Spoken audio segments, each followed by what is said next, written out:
Hi, welcome back to our lecture series on structure analysis. Hope you guys visited the site and found the practice problems on static indeterminacy of stress.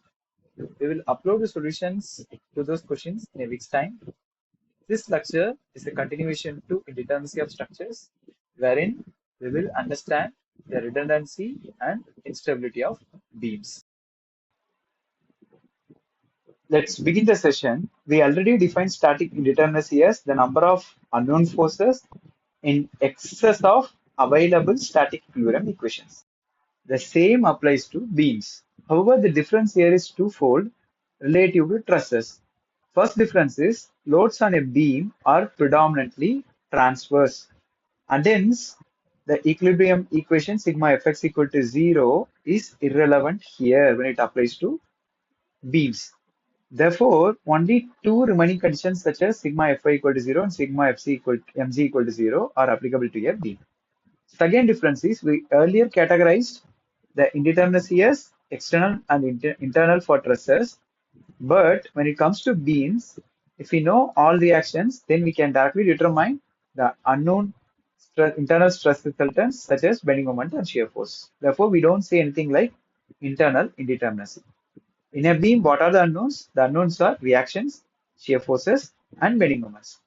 Once we know the reactions, we can straight away find shear forces and bending moments. Thus, if a beam contains supports with merely two reactive components that ensure stability, then these reactions are determined forthwith with the equilibrium equation sigma Fy equal to 0 and sigma mg equal to 0, and then we can straight away find the internal stress resultants. We say such beams are determinate. All right. Here we see in these figures from 1 through 3, they contain three determinate beams. First one is simply supported one, second one is cantilever one, and third one is the overhanging one. All these three are determinate. Why? Because they each contain only two reactive components, as the original components is 0 as such. So in first case we have the unknowns V1, V2, and in second case we have M1, V1, and in third case we have V1, V2. In each of these cases we can determine these unknown reactions which are two in number using what? Using these equations of equilibrium. All right. Now in figure 4, we have another stable and determinate beam, but we see something denoted as moment release, which is otherwise called internal hinge. The key point to be imbibed here is at this location of moment release, the bending moment is 0. This what I have said that at the location of internal hinge, bending moment is 0 is called the equation of condition, as it represents the condition instituted by the presence of an internal hinge. Here in figures 4a and 4b, we have beam supported by a fixed support at the left end and a roller support at the right end. That's what we see here. But additionally, we have a moment release at joint B of figure 4b. Let's first see what are the unknowns in the beam denoted by figure 4a. At the left end, we have support reactions MAVA, and at the right end, we have the vertical reaction only VC. Let's not focus on what is happening here. Let's ignore these details here. As such, overall, if we look at what are the unknown reactions, the unknown reactions are what? MA, VA, and VC. All right. But how many equilibrium equations are available? Overall, for the beam, only two equations of static equilibrium are applicable, such as sigma Fi equal to 0 and sigma mg equal to 0. The unknowns are 3, whereas the equilibrium equations are 2. Therefore, 3 minus 2 gives a value of 1, which is the static indeterminacy of this prop cantilever beam. Let's see what is happening with the other beam in figure 4b. Here again we see the unknowns are 3, such as the reactions MA, VA, and VC. But we have seen that at the location of the internal link, we have an extra condition, which is the bending moment equal to 0. All right, that's what we have set a while ago. Therefore, if we pass a cut across this section B, we get two parts of beam as shown. Now we can approach these two parts separately and name the unknowns. In the left part, the unknowns are what? MA, VA, and what else? VB here. Because at the location of the moment release, only the bending moment vanishes, not the shear force. Therefore, we should include this VB. All right. If you consider the right portion, the only unknown is VC. Why? Because from this part, if you are able to find what is the value of EB, that can be used here. And hence, for the right portion, the only unknown is VC. Thus, we have four unknowns in total, such as what? MA, VA, VB for span AB, and one more, which is VC for span BC.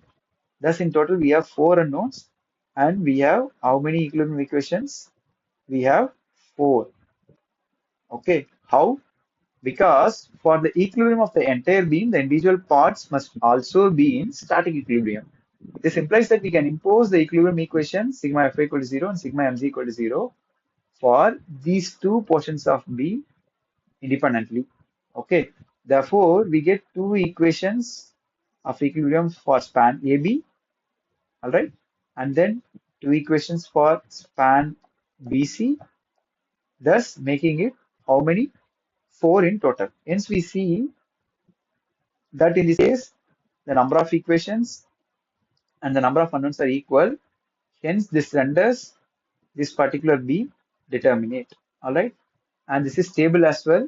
If we carry out a similar procedure on the beam in figure 4a, what we can see is we will fall short of one equation to solve for five unknowns. Yes, you heard it right. I said five unknowns.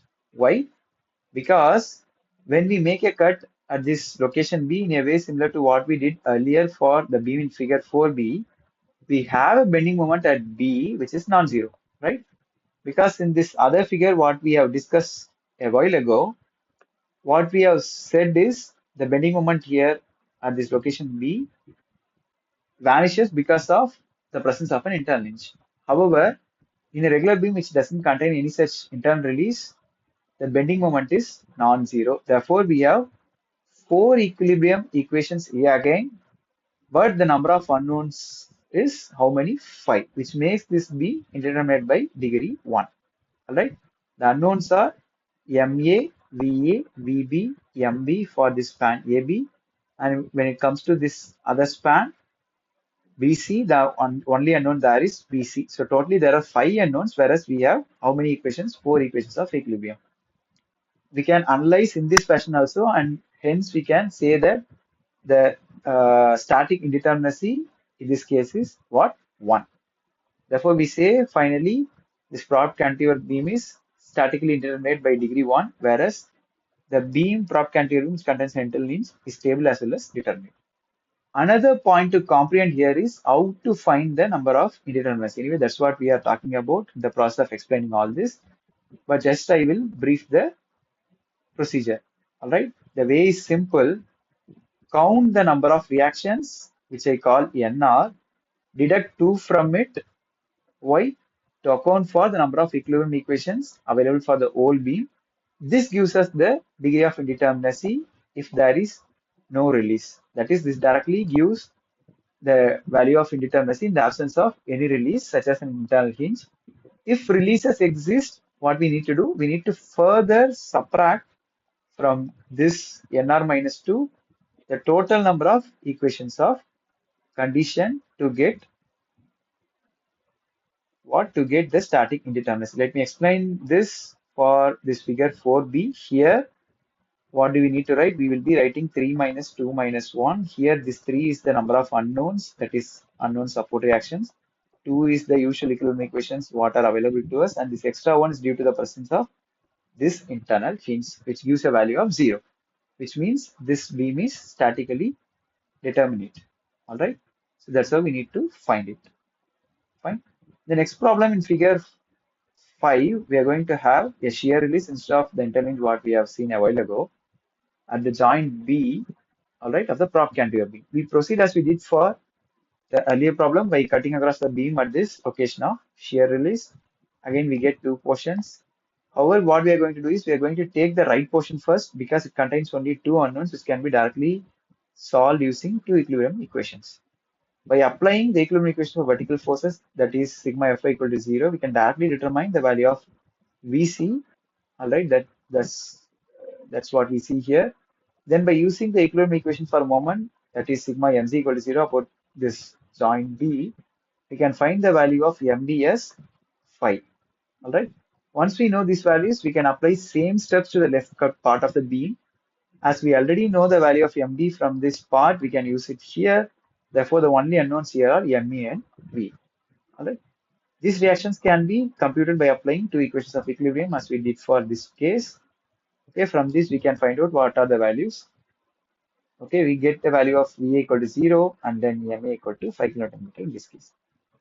Fine. So what we understand from this exercise is this beam with a shear release is statically determinate and stable. Thus, from the last example, we infer that the presence of releases in beams reduce this static indeterminacy by their count, as each offer an additional equation to determine the unknowns. That's what is written here.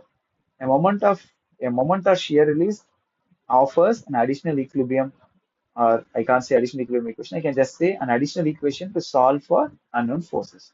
Right. Finally, we'll see the aspects of stability applicable to beams now. The conditions that we learned already for trusses are applicable here as well. That means if a beam has reactions, the active components that are concurrent or parallel, it leads to external instability, just like the way we discussed with regard to truss.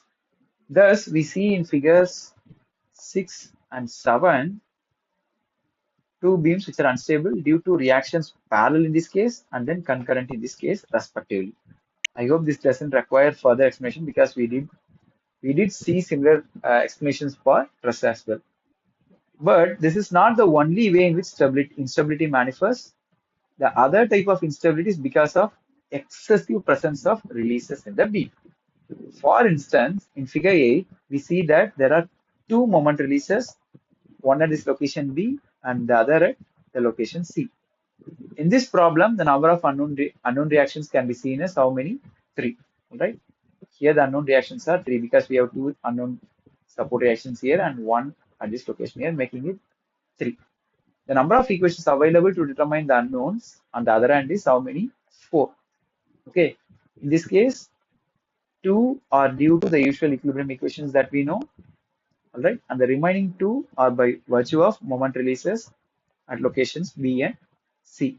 So we have a scenario here similar to what we came across in trusses when M was less than 2j minus 3.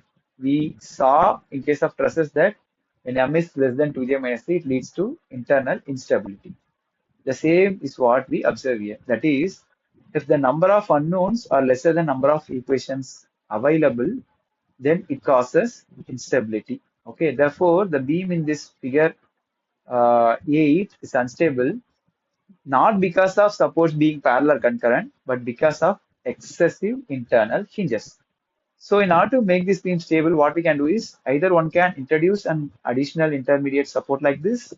Okay, then in the case, the number of unknowns will be equal to 4 and the number of equations available will also be equal to 4. So it will be stable as well as determinate in that case. Okay, otherwise what we need to do is we need to remove one of the internal hinges. We can remove it either from location B or from location C. In that case, what will happen is the number of equations available will be equal to 3, 2 due to the usual equilibrium equations and 1 due to one of the presence because of the presence of one internal hinge, and also the unknown will be equal to 3. Okay, in that case, the number of unknowns and the number of equilibrium or the number of equations available to solve for these unknowns will be equal when only one internal hinge is present. All right. So hope this helps. That's all about static indeterminacy, and that's all for this part.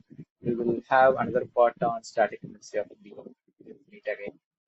By the way, what you can do is, meanwhile, you can go to our website under the practice problems. Already we see that we have a set of practice questions for indeterminacy of planar trusses. Underneath this, you will find saying that lecture 2, we will name it for indeterminacy of beams. You can click that and then have certain number of problems to be practiced for this particular lecture, which is on indeterminacy of beams. Okay. You will get the solutions to these parts after a few days so that you can meanwhile do it yourselves and then see how well you are doing. That's all as of now. We will meet again when we have the other part to indeterminacy of beams. Fine. Thanks a lot.